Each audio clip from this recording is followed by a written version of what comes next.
about noon. Right at 100. They say 104 today, but I don't know. Maybe it's not going to get really hot today. You can tell in the air by now. If it's not crazy hot by noon, then yes, the afternoon will warm up. Don't get me wrong there, but if it's not real hot by noon, then it's not really going to get that way. Normally speaking. Well, we've been parked here at this crossroads for a minute, for a couple of days, reassessing. We punted at a certain point and moved on to other things, but we have to come back and tackle this situation regardless. And what we're having here is the eye bolt right there that is used with the winch to hook the pulley up to right here. That is causing some issues back here in the back. When you go to put the second motorcycle on, the winch cable is now in the way of the motorcycle. So I'm not real keen on this eye bolt. I think it bent a little bit. It really shouldn't have with 400-pound motor. I don't know whether it did or not, but I did notice it was loose. So it doesn't take much to loosen it.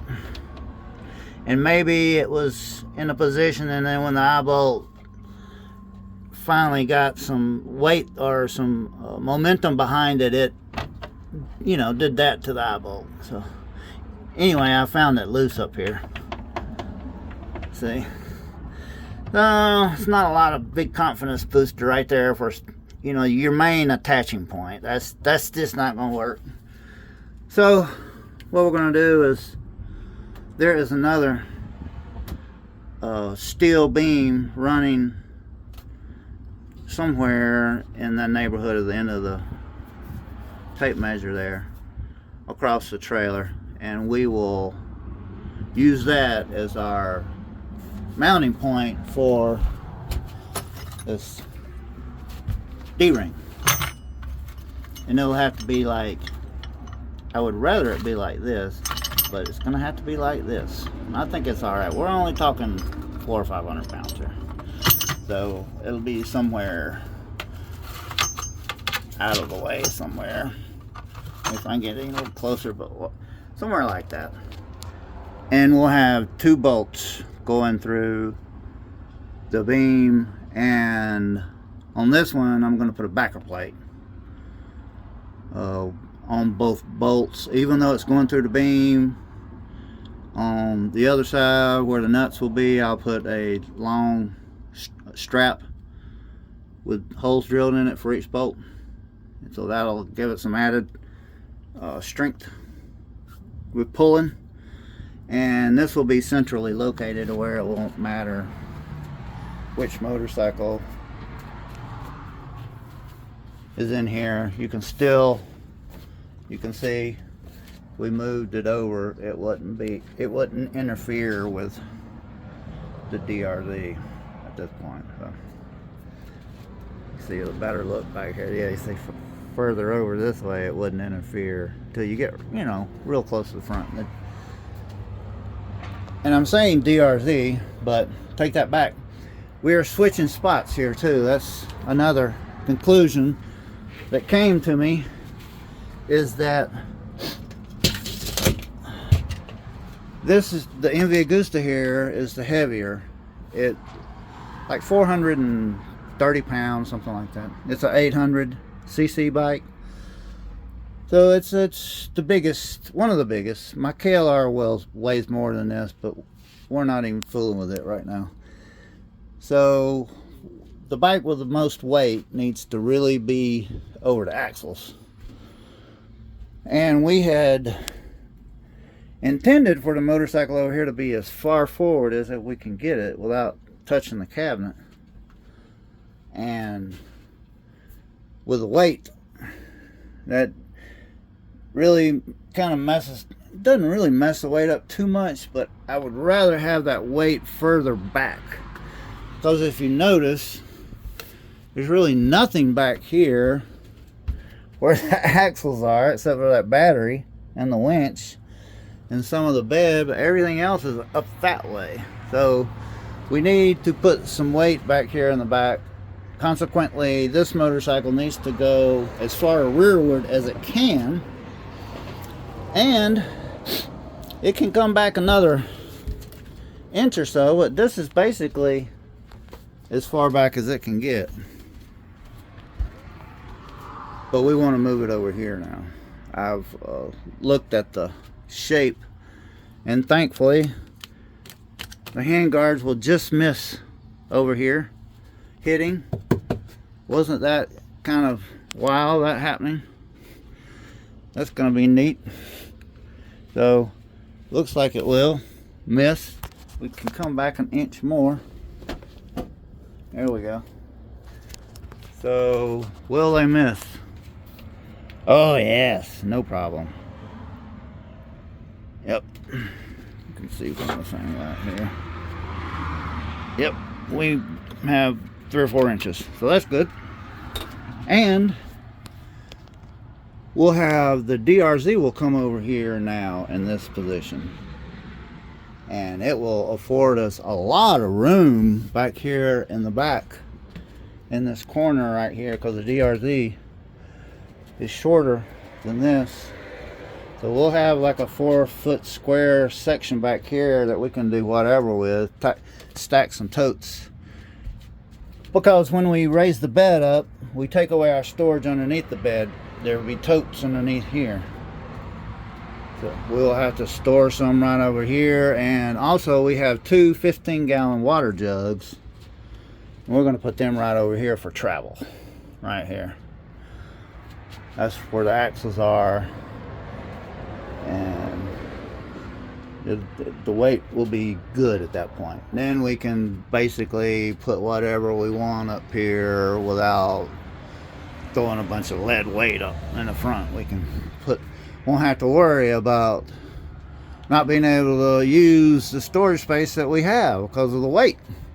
We have to put the heavy stuff back here over the axles. And this trailer has a more rearward, the axles are not in the middle, they're more rearward because this is a 10,000 pound trailer.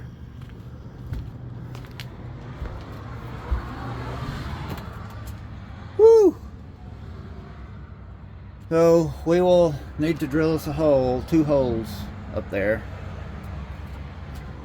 which gonna have to get to that. Even though it's hot out here, I don't think it's crazy too damn hot. We'll have to put this on the ground so we won't burn ourselves on the hot concrete. And once we put that D-ring there, we can bring the motorcycles back in here and see if our new positioning is going to work out.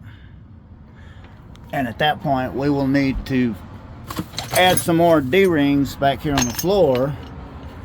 Like, for instance, this motorcycle is not going here, but if it was, you know, we need that eye bolt needs to be somewhere right here, and we need another mounting point right here where the frame is. This is where we're going to attach to the motorcycle, right here on the frame. And we got that. And this back here, I don't think this needs any attention at all. I'm going to put some screws in the floor on that on each corner, but it's not going to go anywhere with this right here. And worst case scenario, we will have a safety strap from this eye bolt to the wheel. In case you gotta slam on your brakes in an emergency, you always will have safety strap no matter what happens right here. And then the motorcycle right here is gonna have to have a D-ring for its frame, which these two D-rings will be pretty. Well, this motorcycle's not going here. It's going over here. So anyway, you get my point. We got it. We're really close. I mean, we're damn close. But there's a lot of little things need to finish, like put the cat flap door on there. I keep meaning to put it on there, and I keep forgetting that it's ready to go. There's nothing wrong with it. The TV needs mounted. All the face plates need attaching. Definitely need to put something to counter that. It'd be nice to put some paint on some of the stuff that got added, but we will see. And the good thing about is I was worried that I would have to move all this stuff hanging on the wall, but it didn't.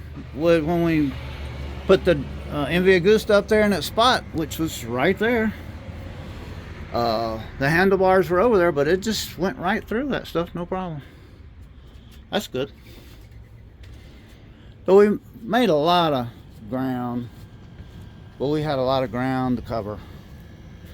We got the ramp all finished, and yeah, it's got some places in it, but there's bolts underneath here, and it's just not ever going to get anything flat with a bunch of bolts sticking up. And this carpet is not permanent. It's here. It'll be real easy to put some new carpet in here. My goal is to put another sheet of plywood down, and that'd be a good time to, if by that point, which hopefully is months and months, maybe a year. I don't think this carpet will last more than a year. But at that point, we'll figure out where the motorcycles are. We're liking them, and maybe we can mount some tracks in the floor and take the D-rings up and stuff like that when we add the plywood and the carpet. That way it'd be real easy to just carpet the plywood you put down and then just that's it. It'd just be awesome, because it really has nothing in the floor, and these cabinets will all have doors on them. So anyway, I'm rambling. But what do 64-year-old redneck fools do? That's what we do, is we ramble. One thing I have figured out in my life is, yes, I'm a fool sometimes, a lot of the times, make mistakes, do foolish things, but that's who we are. That identifies us as us. And a foolish person is a contrarian, which means they don't pick sides. They pick both sides and no sides. They're a contrarian. So hell yes, I'm proud of being a fool. Call me a fool. I am a fool. I'm not picking sides. I'm contrarian. I ask questions. Sometimes people like me walk backwards because everybody else is asleep walking forward. All right, let's get out of this heat for a few minutes and regroup.